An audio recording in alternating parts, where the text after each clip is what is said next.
Ռուսաստանի նախագահի մամուլի քարտուղար Դմիտրի Պեսկովը հայտարարել է Վլադիմիր Պուտինի արձագանքը արդեն իսկ արտահայտվել է Սանկտ Պետերբուրգի միջազգային տնտեսական ֆորումում։ Նա նշել է Կրեմլի պաշտոնական դիրքորոշումը ներկայացվել է դեռևս հայտարարությունից առաջ։ Պեսկովը պատասխանել է Մակրոնի, Մերցի և Սթարմերի համատեղ հայտարարության վերաբերյալ հարցերին։ Այդ հայտարարությունը արվել է Վոլոդիմիր Զելենսկու հետ բանակցություններից հետո։ Կրեմլը ընդգծել է իր դիրքորոշումը ձևավորված է բարձր մակարդակով։ Պեսկովի խոսքով նոր արձագանք չի նախատեսվում։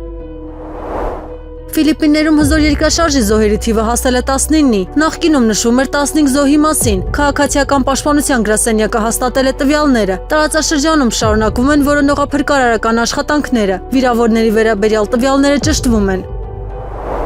Կրեմլը հայտարարել է Ղրիմում ուղևորատար գնացքի վրա հարձակումը խոչընդոտում է խաղաղ գործընթացին։ Դմիտրի Պեսկովը նշել է նման գործողությունները բարդացնում են հնարավոր կարգավորումը։ Նա միջադեպը կապել է Կիևի գործողությունների հետ։ Ավելի վաղ հարված էր հասցվել Մոսկվա-Սիմֆերոպոլ գնացքին։ Հարձակման հետևանքով զոհվել է մեքենավարի օգնականը։ Վնասներ են արձանագրվել նաև շարժակազմում։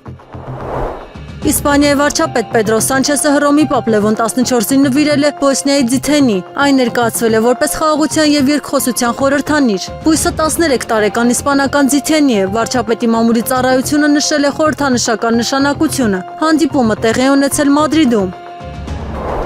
Իրանական մեհր գործակալությունը հայտնել է Շիրազի օդանավակայանը չի վնասվել։ Իշխանությունները չեն գրանցել հարվածներ տվյալ օբյեկտին։ Ավելի վաղ տարածվել էին հակասական տեղեկություններ։ Իրանական աղբյուրները հերքել են վնասների մասին լուրերը։ Օդանավակայանի աշխատանքը չի խաթարվել։ Մանրամասներ չեն ներկայացվել։ Իրաքը հայտարարել է իր օդային տարածքի վերաբացման մասին։ Քաղաքացիական ավիացիայի վարչությունը հաստատել է տեղեկությունը։ Չվերթները վերսկսվել են, օդային երթևեկությունը ամբողջությամբ վերականգնվել է։ Նախկինում տարածքը փակվել էր լարվածության պատճառով։ Վերաբացումը կապված է տարածաշրջանային զարգացումների հետ։ Իրանի Կարմիր մահիկի խոսնակը հայտնել է 12 հարվածի մասին։ Նրա խոսքով զոհեր և վիրավորներ չեն գրանցվել։ Բոլոր վայրեր են ուղարկվել փրկարարական խմբեր։ Իրանը հայտարարել է բարձր պատրաստվածության մասին։ Ներգրաված են ավելի քան 110,000 փրկարարներ։ Իրավիճակը գտնվում է վերահսկողության տակ։ Կրեմլի խոսնակ Դմիտրի Պեսկովը հայտարարել է Ռուսաստանը հետևում է ՆԱՏՕ-ի ընդլայնմանը։ Նրա խոսքով անվտանգության միջոցառումները շարունակվում են։ Մոսկվան արձագանքում է ռազմական ռիսկերին։ ՆԱՏՕ-ի ներկայությունը սահմանների մոտ երկարաժամկետ գործընթաց է։ Ռուսական կողմը վերահսկում է իրավիճակը։ Քայլերը ձեռնարկվում են պաշտպանության նպատակով։ Ռուսաստանի Դաշնության արտգործնախարար Սերգեյ Լավրովը նշել է հայտարարությունները մտահոգիչ են։ Նա անդրադարձել է Միացյալ Նահանգների աջակցությանը Ուկրաինային։ Նրա խոսքով դա ազդում է բանակցային գործընթացի վրա։ Լավրովը խոսել է ԱՄՆ միջնորդության սահմանափակումների մասին։ Ռուսական կողմը շարունակում է իր դիրքորոշումը։ Դիվանագիտական լարվածությունը պահպանվում է։ Սաուդյան Արաբիան փոխել է արտահանման ուղիները, Հորմուզի փոխարեն օգտագործում է Կարմիր ծովը։ Նախարար Բանդար Ալ-Խուրեյֆը հաստատել է փոփոխությունը։ Նա նշել է մատակարարումների վերականգնումը։ Լոգիստիկան վերակազմակերպվել է ճգնաժամից հետո, երկիրը վերադառնում է բնականոն գործունեության։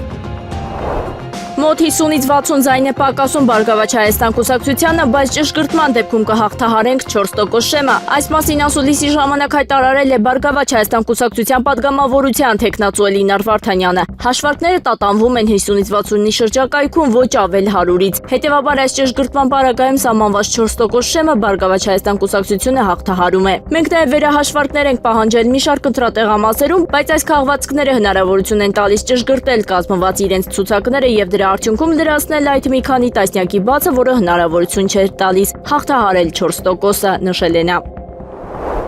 Եվրամեդիա 24-ի տաղավարում հարցազրույցի ընթացքում լեհ փորձագետներն իրենց տեսակետներն են հայտնել հայաստանյան ընտրությունների վերաբերյալ։ Փորձագետներից Միխայել Սադլովսկին խոսելով ընտրությունների մասին ասել է, որ եկել է Հայաստան հասկանալու Ռուսաստանի եւ Հայաստանի սպասումները եւ քաղաքականությունը։ Եվ եթե նայեք Հարավային Կովկասի պատմությանը, կարող եք տեսնել, որ նույնիսկ այս գործընթացը Ռուսաստանի ներկայության այս գործընթացը այո, շատ ինտենսիվ եւ շատ ուժեղ է եղել 19-րդ դարից ի վեր։ Եվ ինձ համար շատ տարօրինակ է, որ իհարկե շատերը մոռանում են, որ Ռուսաստանն արդեն այստեղ է։ Եթե նայեք Շիրակին, նրա ամրոցին, այն այնտեղ ամուր արմատավորված է եւ դեռ ոմանք ասում են, որ Ռուսաստանը հեռանում է։ Մենք չգիտենք Ռուսաստանը հեռանում է թե ոչ։ Ես այստեղ եկա հասկանալու Ռուսաստանի եւ Հայաստանի սպասումները, քաղաքականությունը։ Իհարկե մենք պետք է նաեւ ուշադրություն դարձնենք այն փաստին, որ շատ եվրոպական լրատվամիջոցներ կարծես նույնպես առաջ են մղում իրենց սեփական օրակարգը, քանի որ ընդհանուր առմամբ կարծում եմ, որ Եվրամիությունում կա որոշակի ընդհանուր կոնսենսուս, որ մենք ընդհանուր առմամբ ցանկանում ենք լավ հարաբերություններ ունենալ Եվրամիության հարևանների հետ։ Սա ընդհանուր կոնսենսուս է, բայց արդեն ներքին առումով ես տեսնում եմ, որ կան տարբեր շահեր ունեցող երկրներ, ինչպիսիք են Գերմանիան եւ Ֆրանսիան։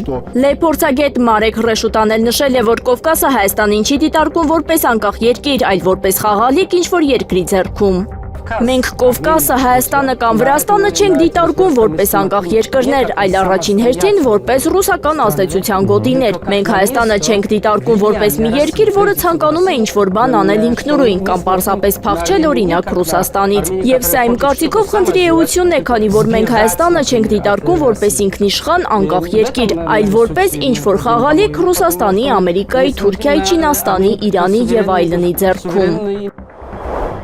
Մենք աջակցում ենք Ադրբեջանի եւ Հայաստանի միջև հարաբերությունների կարգավորման գործընթացին, ըստ ԱՊԱ-ի այս մասին հայտարարել է Թուրքիայի արտաքին գործերի նախարար Հական Ֆիդանը Ստամբուլում Թուրքիայի, Ադրբեջանի եւ Վրաստանի արտաքին գործերի նախարարների եռակողմ հանդիպումից հետո տեղի ունեցած մամուլի ասուլիսում։ Նա ընդգծել է, որ Թուրքիան ակնկալում է, որ Ադրբեջանի եւ Հայաստանի միջև խաղաղության համաձայնագիրը կստորագրվի հնարավորինս առանց որևէ ուշացման։ Հական Ֆիդանը նշել է, որ Թուրքիան շարունակում է երկխոսությունը Հայաստանի հետ Ադրբեջանի հետ համակարգված։ Կրեմլը սպասում է Հայաստանի ընտրությունների վերջնական արդյունքների հրապարակմանը եւ գրանցում է բոլոր հաղորդագրությունները, այդ թվում բազմաթիվ խախտումների մասին։ Հայտարարել է Ռուսաստանի նախագահի մամուլի քարտուղար Դմիտրի Պեսկովը։ Մենք սպասում ենք վերջնական արդյունքներին, մինչ այդ մենք ուշադիր հետևում ենք այս ընտրությունների շուրջ ի հայտ եկող բոլոր հաղորդագրություններին։ Մենք նաեւ գրանցում ենք այս ընտրությունների ընթացքում տեղի ունեցած բազմաթիվ խախտումների մասին հաղորդագրությունները։ Այս մասին լրագրողների հետ զրույցում ասել է Պեսկովը, պատասխանելով Հայաստանի ընտրությունների վերաբերյալ հարցին։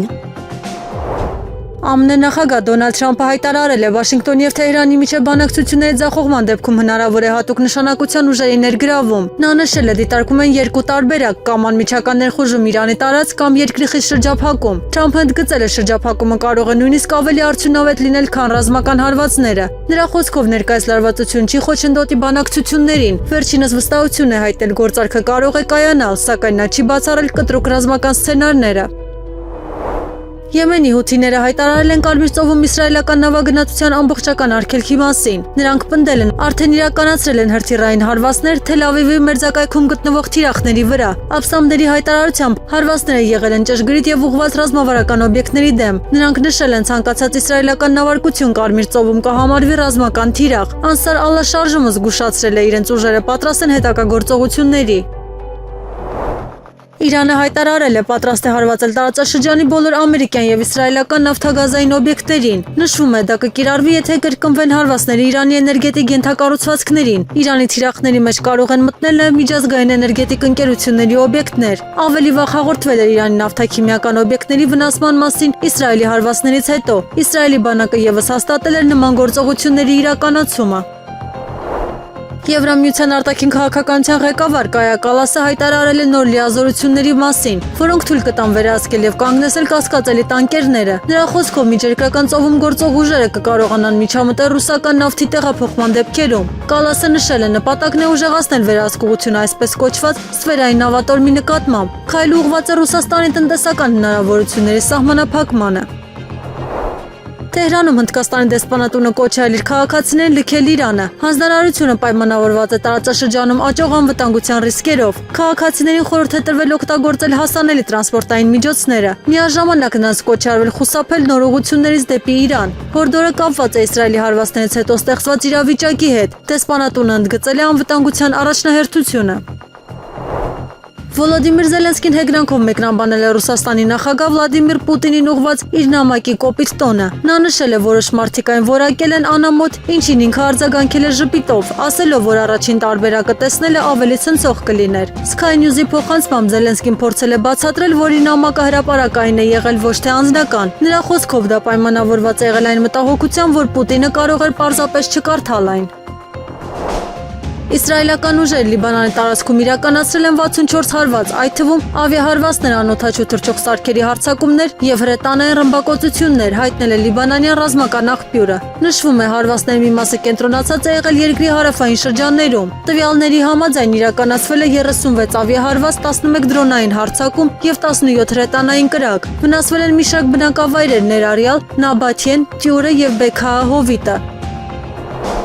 Իրանը հայտարարել է, Իսրայելի բոլոր հարձակումները իրականացվում են Միացյալ Նահանգների հետ լիակատար համակարգմամբ։ Իրանի ԱԳՆ խոսնակ Էսմայել Բաղային նշել է, Վաշինգտոնը չէր կարող անտեղյակ լինել գործողություններից։ Նրա խոսքով ԱՄՆ կենտրոնական հրամանատարությունը համագործակցում է Իսրայելի հետ ռազմական մակարդակում։ Հունիսի 7-ին Իրանը հրթիռներ էր արձակել Իսրայելի ուղղությամբ, իսրայելական կողմը պնդել է, դրանք որսացվել են հակաօդային համակարգերով։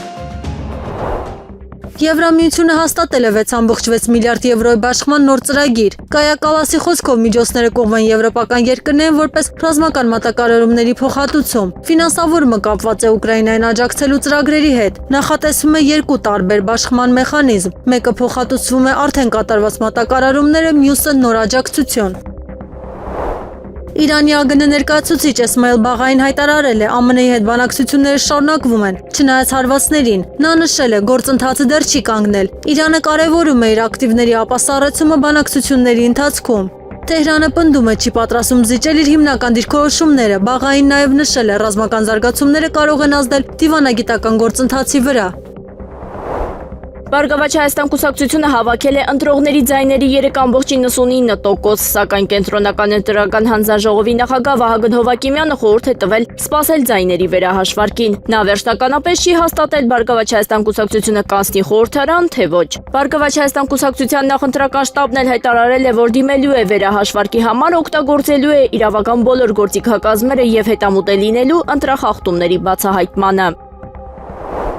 Կենտրոնական ընտրական հանձնաժողովի փոխանցմամբ ընտրելու իրավունք ունեցող քաղաքացիների ընդհանուր թիվը կազմել է 2.503.976 անձ, իսկ քվեարկությանը մասնակցել է 1.476.597 քաղաքացի, ինչը կազմում է ընտրողների 58.97%-ը։ Ամենաբարձր մասնակցությունը գրանցվել է Սյունիքի մարզում 66.67%, բարձր մասնակցությամբ մարզերի շարքում է նաև Վայոց ձորը 65.63% եւ Տավուշը 63.40%։ Մայրաքաղաք Երևանում, որտեղ կենտրոնացած է ընտրողների ամենամեծ թիվը, ընտրելու իրավունք է ունեցել 849.488 քաղաքացի, քվեարկությանը մասնակցել է 496.643 ընտրող կամ 58.46%-ը։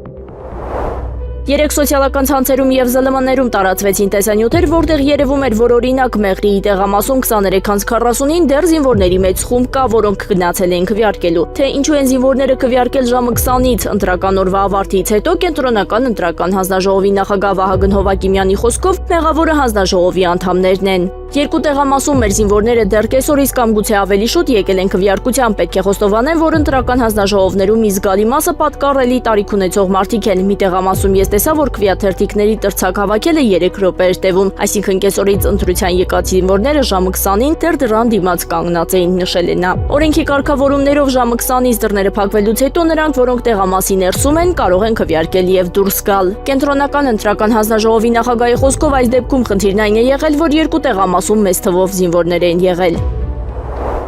Քննչական կոմիտեն հաղորդել է, որ ձերբակալվել է ընտրությունների նպատակով Ռուսաստանի Դաշնությունից Հայաստան ժամանած Հովհաննես Սահակյանը։ Նա Շանթ հեռուստաընկերությանը տված հարցազրույցի ժամանակ հայտարարել էր, որ եկել է ընտանիքի հետ եւ քվեարկության օրը վերադառնալու է Ռուսաստան։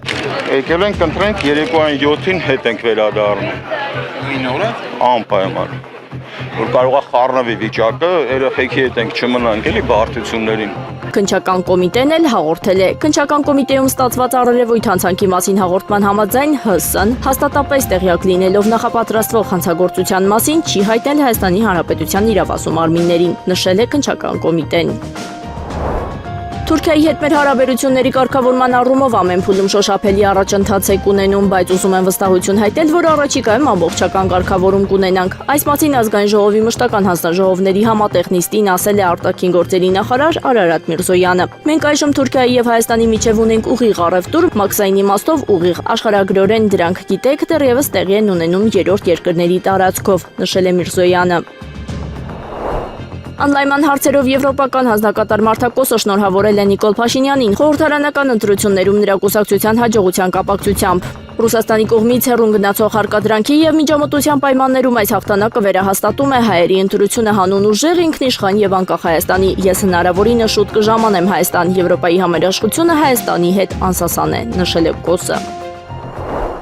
Ուկրաինայի նախագահ Վլադիմիր Զելենսկին եւս շնորհավորել է Նիկոլ Փաշինյանին 2026 թվականի խորհրդարանական ընտրություններում հաղթանակի առիթով։ Սա նաեւ Հայաստանի ինքնիշխանության, ձեր անկախության եւ այնտեղ ապրելու իրավունքի հաղթանակն է, ինչպես դուք ինքներդ կընտրեք։ Մաղթում ենք ձեզ հաջողություն, նշել է Զելենսկին։ Վրաստանի խորհրդարանի խոսնակ Շալվա Պապուաշվիլին անդրադառնալով Հայաստանում կայացած ընտրություններին հայտարարել է, որ Վրաստանի վարչապետն արդեն շնորհավորել է Նիկոլ Փաշինյանին հաջող ընտրությունների կապակցությամբ եւ իրենք հաջողություն են մաղթում նրան։ Պապուաշվիլիի խոսքով Վրաստանի համար չափազանց կարևոր են տարածաշրջանում ստեղծված նոր դինամիկան Հայաստանի եւ Ադրբեջանի միջև խաղաղության պայմանագրի հասնելու ուղին, բաց սահմաններն ու երկու երկրների միջև շարունակվող երկխոսությունը, ասել է Պապուաշվիլին։ Ի պատասխան Իսրայելի գործողությունների իրանական կողմը հարվածներ է հասել իսրայելական երկու ավիաբազաների ուղղությամբ։ Այս մասին ասված է Իսլամական հեղափոխության պահապանների կորպուսի հայտարարության մեջ։ Ըստ հաղորդագրության թիրախում են հայտնվել Իսրայելի հարավում գտնվող Նևատիմ եւ Թել Ավիվից ոչ հեռու տեղակայված Թել-Նով ավիաբազաները։ ԻՀՊԿ-ից ընդգծել են այս գործողությունը պատասխաներ Իսրայելի քայլերին։ Կառույցից նաեւ հայտարարել են իրանական բանակը պատրաստ է հետագա գործողություններին։ Նշվել է, մշակվել են հակառակորդի հնարավոր քայլերին արձագանքելու տարբեր սցենարներ։ Իրանը պատրաստ է անհապաղ նոր բալիստիկ հրթիռներ արձակել Իսրայելի ուղղությամբ, եթե հետևի իսրայելական պատասխանը Իրաքի հասցված հարվածներին։ Այս մասին հաղորդում է իրանական Թասնիմ լրատվական գործակալությունը, հղում անելով իրազեկված ռազմական աղբյուրին։ Աղբյուրի խոսքով իրանական հրթիռների բավարար քանակը արդեն պատրաստ է անհապաղ արձակման։ Նշվում է, թիրախների ցանկը կարող են գրկել ավելի լայն շրջանակ օկուպացված տարածքներում։ Թասնիմի զրուցակիցը հավելել է, Իսրայելի պատասխանի դեպքում Իրանի գործողությունների հաջորդ փուլը կլինի ավելի լայնածավալ։ Իսրայելի վարչապետ Բենյամին Նեթանյահուն ԱՄՆ նախագահ Դոնալդ Թրամփի զրույցի ընթացքում համաձայնել է հետաձգել Իրանի հարվածներին պատասխանը։ Աքսիոսի տեղեկություններով Վաշինգտոնը ցանկանում է ժամանակ շահել Թեհրանի հետ հնարավոր գործարքի համար։ Ամերիկացի պաշտոնյայի խոսքով Նեթանյահուն սկզբում առարկում էր, սակայն վերջում համաձայնել է նահանջել։ Նույն աղբյուրի փոխանցմամբ այս անգամ Թրամփի եւ Նեթանյահուի հեռախոսազրույցը ավելի հանգիստ է անցել, քան նախորդ շաբաթ։ Աքսիոսը նշում է, Սպիտակ տունը շարունակում է հավատալ Իրանի հետ համաձայնության հասնելու հնարավորությանը։ Մեծ Բրիտանիայի կառավարությունը ֆինանսական խնդիրների պատճառով կարող է հրաժարվել F-35A կործանիչների գնումից։ Այս մասին հայտնում է Daily Telegraph-ը, հղում անելով ռազմական ոլորտի աղբյուրներին։ Թերթի տեղեկություններով քննարկվում է նաև տարբերակ, ըստ որի գնումները կարող են պարզապես հետաձգվել։ Վերջնական որոշումը նախատեսվում է ընդունել մինչև պաշտպանական ներդրումային ծրագրի հրապարակումը։ Չինաստանի ղեկավար Սի Ցինփինը պետական այցով ժամանել է Հյուսիսային Կորեա։ Այցը կազմակերպվել է հյուսիսկորեական կողմի հրավերով։ Սպասվում է, որ կողմերը կքննարկեն քաղաքական, տնտեսական եւ տարածաշրջանային համագործակցության հարցեր։ Սա վերջին 8 տարվա ընթացքում Սի Ցինփինի առաջին այցն է ԿԺԴՀ։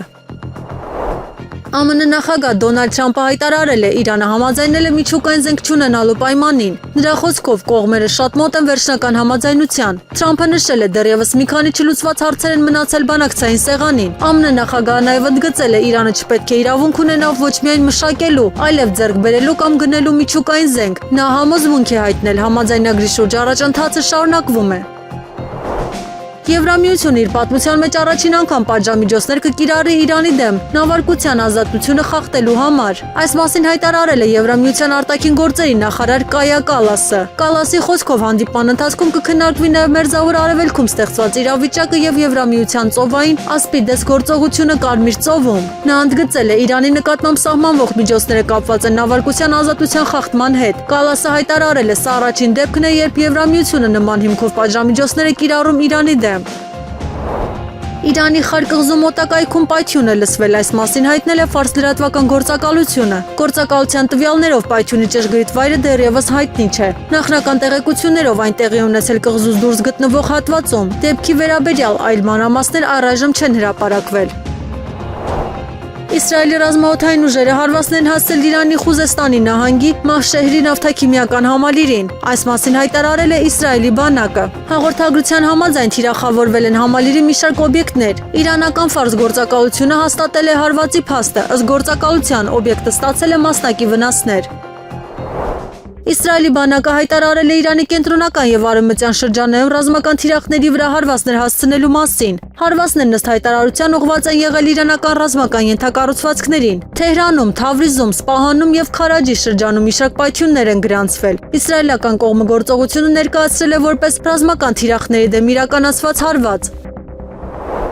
3 հունիսի 7-ին Հայաստանում տեղի են ունեցել 2026 թվականի խորհրդարանական ընտրությունները։ Կենտրոնական ընտրական հանձնաժողովն այսօր արդեն ներկայացրել է 2026 թվականի խորհրդարանական ընտրությունների նախնական արդյունքները եւ այսպես քաղաքացիական պայմանագիր 49.83%, Ուժեղ Հայաստան 23.29%, Հայաստան Դաշինք 9.94%, Բարգավաճ Հայաստան 3.99%։ Արդյունքում Բարգավաճ Հայաստան կուսակցությունը չի հաղթահարել ընտրական շեմը, բանաձևերի կիրառման արդյունքում ազգային ժողովում մանդատների բաշխումը կունենա հետևյալ տեսքը՝ քաղաքացիական պայմանագիր կուսակցություն 64 մանդատ, Ուժեղ Հայաստան Դաշինք 29 մանդատ, Հայաստան Դաշինք 12 մանդատ։ Ընտրություններին մասնակցել են ընտրական իրավունք ունեցողների 58.94%-ը, այս մասին հայտարարել է Կենտրոնական ընտրական հանձնաժողովի նախագահ Վահագն Հովակիմյանը։ Կեսգիշերն անց, երբ դեռ Կենտրոնական ընտրական հանձնաժողովի կողմից հրապարակված չէին ընտրությունների արդյունքները, Նիկոլ Փաշինյանը շտապեց հայտարարել հաղթանակի մասին։ Եվ ուզում եմ ընդգծել, որ քաղաքացիական պայմանագիր կուսակցությունը 2021 թվականի համեմատ ստացել է Հայաստանի Հանրապետության ավելի մեծ թվով քաղաքացիների ձայնը, ավելի մեծ թվով քաղաքացիների վստահության քվեն։ Սա պարտավորեցնող է եւ նշանակում է, որ Հայաստանի Հանրապետության քաղաքացին տեր է կանգնել պետությանը, տեր է կանգնել անկախությանը, տեր է կանգնել ապագային, տեր է կանգնել խաղաղությանը։ Սա նշանակում է, որ ընտրություններ 2026-ին Հայաստանի Հանրապետության քաղաքացին քվեարկեց 16-ին։ Հայաստանի Հանրապետության սիրելի քաղաքացիներ, սիրում եմ բոլորիդ, հպարտանում եմ բոլորովդ եւ խոնարհվում եմ բոլորիդ առաջ։ Փառք նահատակներին եւ կեցցե Հայաստանի Հանրապետությունը։ Նիկոլ Փաշինյանը հայտարարեց, որ քրեա օլիգարխիկ համակարգը պետք է արմատախիլ արվի Հայաստանի Հանրապետությունից եւ իհարկե սա է լինելու քաղաքական մեծամասնության եւ կառավարության կարեւորագույն օրակարգերից մեկը, որը պետք է իրականացնել։ Ասելիքը եւ պլանը չի փոխվել, այդ ուժերի լիդերները պետք է բերվեն պատասխանատվության Հայաստանի Հանրապետության օրենսդրությամբ սահմանված կարգով։ Նրանք քրեական պատասխանատվության պետք է ենթարկվեն ձեզ հայտնի գործերով եւ քրեա օլիգարխիայի ունեզրկումը պետք է շատ մեծ տեմպերով եւ արագ տեղի ունենա։ Փաշինյանը բացառել է Հայաստանի Հանրապետությունում հետընտրական զարգացումները, նշելով, որ դա լինում է այնտեղ, որտեղ ընտրությունների արդյունքները կեղծ են լինում։ Նա նաև սպառնալիքներ է հնչեցրել մրցակից ուժերի լիդերներին, ասելով, թե նրանք պետք է քրեական պատասխանատվության ենթարկվեն, նստելու են, հայտարարել է Նիկոլ Փաշինյանը։ Նախքան ընտրությունների արդյունքների հրապարակումը Նիկոլ Փաշինյանին շտապել էին շնորհավորել Վրաստանի նախագահ Իրակլի Կոբախիձեն, Ֆրանսիայի նախագահ Էմանուել Մակրոնը, Եվրոպական հանձնաժողովի նախագահ Ուրսուլա ֆոն դեր Լայենը։ Եվրոպական խորհրդի նախագահ Անտոնիո Կոշտան ևս շնորհավորել է եւ նշել. հայ ժողովուրդը քվեարկել է խաղաղության, կայունության եւ հարևանների ու աշխարհի հետ ավելի ամուր համագործակցության վրա կառուցված ապագայի համար։ Շնորհավորում եմ Նիկոլ Փաշինյանին ընտրությունների արդյունքների առիթով։ Դուք կարող եք հպարտանալ ձեր դերով Հայաստանի դիմադրողականության, կայունության եւ բարգավաճման ամրապնդման գործում, նշել է նա։ Ռուսաստանը կընդլայնի Հայաստանից ձգան մատակարարումների սահմանափակումները անասնաբուժական ռիսկերի առաջացման դեպքում։ Սանկտ Պետերբուրգի միջազգային տնտեսական համաժողովի շրջանակներում լրագրողներին հայտարարել է ձկնաբուծության դաշնային գործակալության ղեկավար Իլյա Շեստակովը։ Ռուսաստանն արդեն սահմանափակումներ է մտցրել Հայաստանից կենդանի ձկան մատակարարումների նկատմամբ, եթե հայտնաբերվեն գործոններ, որոնց դեպքում կարող են առաջանալ անասնաբուժական ռիսկեր եւ որոնց արկայությամբ այդ ձուկը մատակարարվելիս կազդի մեր անասնաբուժական անվտանգության վրա, անշուշտ հետագա քայլերը նույնպես կլինեն, ասել է Շեստակովը։ Նա նաև նշել է, որ բացի կենդանի ձկից Հայաստանից Ռուսաստան է մատակարարվում նաև սառեցված ձուկ։ Ռուսաստանի արտաքին գործերի նախարար Սերգեյ Լավրովը հայտարարել է, Ռուսաստանը պարտադիր կերպով կվերականգնի այն ռուսների իրավունքները, որոնց նկատմամբ նրա խոսքով Կիևի նեոնացիստական ռեժիմը ճնշումներ է իրականացրել։ Նա ընդգծել է, դա լինելու է երկարաժամկետ կարգավորման հիմնական նախապայմաններից մեկը։ Վերջինս հայտարարել է Մոսկվայի առաջնահերթություններից է ռուսախոս բնակչության պաշտպանությունը ամբողջ աշխարհում։ Նախարարի խոսքով Ռուսաստանը շարունակելու է պայքարել ռուսաֆոբիայի եւ լեզվական խտրականության դեմ։ Իրանի զինված ուժերը հայտարարել են հարվածներ հասցրել Մերձավոր Արևելքում գտնվող ամերիկյան ռազմաբազաներին։ Ըստ ԻՀՊԿ-ի գործողությունը իրականացվել է Սիրիկ եւ Քեշմ կղզիների վրա կատարված հարձակումներին պատասխանելու նպատակով։ Հայտարարության մեջ նշվում է թիրախ են դարձել տարածաշրջանում տեղակայված ամերիկյան ուժերը։ Իրանական կողմը գործողությունը ներկայացրել է որպես պատասխան ագրեսիային։ Associated Press-ի տվյալներով ԱՄՆ զինված ուժերը սպասում են Պենտագոնի հստակեցմանը կապված Եվրոպայում ամերիկյան զորքերի ապագայի հետ։ Թրամփի հակասական հայտարարությունները Լեհաստանում զորքեր ուղարկելու եւ միաժամանակ կրճատումների մասին առաջացրել են դաշնակիցների շփոթություն։ ՆԱՏՕ-ի մտահոգություն կա ԱՄՆ ռազմաքաղաքական ծրագրերի անկանխատեսելիության վերաբերյալ։ Փորձագետների խոսքով այս անորոշությունը կարող է ազդել զինվորականների եւ բյուջեների վրա։ Սպիտակ տունը պնդում է բոլոր քայլերը համաձայնեցված են դաշնակիցների հետ։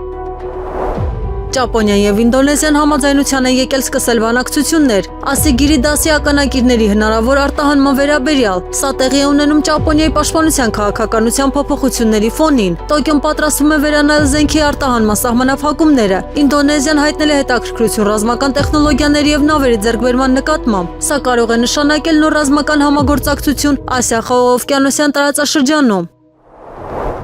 Լիբանանի բանակը հայտնել է իսրայելական անօդաչու թռչող սարքի արվածի հետևանքով զոհվել են մի սպա եւ մի քանի զինվորներ։ Հարձակումը տեղի ունեցել հարավային Նաբաթիե նահանգում։ Ըստ պաշտոնական հայտարարության ռազմական մեքենան ենթարկվել է բարբարոսական հարձակման։ Բանակը դեպքը համարում է լուրջ էսկալացիա տարածաշրջանում։ Axios-ի տվյալներով ԱՄՆ նախագահ Դոնալդ Թրամփի հատուկ դեսպանոր Սթիվ Ուիթքոֆը եւ ԱՄՆ նախագահի փեսան Ջարեդ Քուշները այցելել են Օուք Ռիջի միջուկային լաբորատորիա։ Այցը կապված է Իրանի հետ ընթացող բանակցությունների տեխնիկական քննարկումների հետ։ Մասնագետները քննարկել են հնարավոր համաձայնագրի մանրամասները։ Ըստ աղբյուրների գործընթացը գտնվում է լուրջ փուլում, սակայն պաշտոնապես համաձայնագիր դեռ չկա։ ԱՄՆ առաջնորդ Դոնալդ Թրամփը հայտարարել է Իրանի հրթիռային զինանոցը զգալիորեն նվազել է։ Նրա գնահատման պահպանվել է մոտ 21-22% նախկին ծավալից։ Նա նշել է երկիրը դեռ ունի հրթիռներ եւ անօդաչու սարքեր, սակայն ըստ նախագահի դրանք պակաս են նախկինի համեմատ։ Այս հայտարարությունը հնչել է NBC-ին տված հարցազրույցում։ New York Times-ի տվյալներով ԱՄՆ-ն մայիսին օգնել է ավելի քան 100 նավերի անցնել Հորմուզի նեղուցով։ Գործողությունը իրականացվել է անվտանգության բարձրացման նպատակով։ Տարածաշրջանում լարվածության աճը վտանգում է ծովային երթևեկությունը։ Շատ նավեր անցման ժամանակ անջատել են իրենց տրանսպոնդերները։ Վաշինգտոնը փորձում է պահպանել նավագնացության կայունությունը։ Պոլիտիկոյի տվյալներով Հյուսիսատլանտյան դաշինքը քննարկում է Ուկրաինային 70 միլիարդ եվրոյի օգնության փաթեթ։ Գումարի մի մասը նոր ֆինանսավորում է, մյուսը Եվրամիության ծրագրերի մաս։ Նախաձեռնություն ներկայացվել է Գերմանիայի կողմից։ Այն նպատակ ունի համակարգել անդամ երկրների ներդրումները։ Գագաթնաժողովում հնարավոր է վերջնական որոշման հայտարարում։ Միացյալ Նահանգներում շրջանառվող կարծիքների համաձայն Ուկրաինայի առաջնորդ Վոլոդիմիր Զելենսկու հայտարարությունները կարող են հետևանքներ ունենալ։ Ռազմական վերլուծաբանները պնդում են, Թրամփը կարող է կոշտ արձագանքել։ Խոսքը վերաբերում է ԱՄՆ օգնության եւ զինամթերքի մատակարարումների հնարավոր փոփոխություններին։ Վերլուծաբան Դանիել Դեյվիսը զգուշացրել է իրավիճակի սրման մասին։ Նա նշել է, քաղաքական հարաբերությունները կարող են անմիջապես ազդել ռազմական աջակցությանը։ Եղանակը առաջիկա օրերին Երևանում հունիսի 8-ի երեկոյան 9-ից 13-ին գիշերը եւ կեսօրից հետո սպասվում է կարճատև անձրև եւ ամպրոպ։ Առանձին հատվածներում հնարավոր է նաեւ կարկուտ։ Ամպրոպի ժամանակ սպասվում է քամուշ գնացում 17-ից 20 մետր վարկյան արագությամբ։ Հանրապետության տարածքում հունիսի 8-ին կեսօրից հետո 9-ից 13-ին գիշերը եւ կեսօրից հետո առանձին շրջաններում սպասվում է կարճատև անձրև եւ ամպրոպ, տեղ-տեղ հնարավոր է նաեւ կարկուտ։ Հունիսի 9-ին եւ 11-ին առանձին հատվածներում անձրևները կլինեն հորդառատ։ Օդի ջերմաստիճանն է ապես չի փոխվի։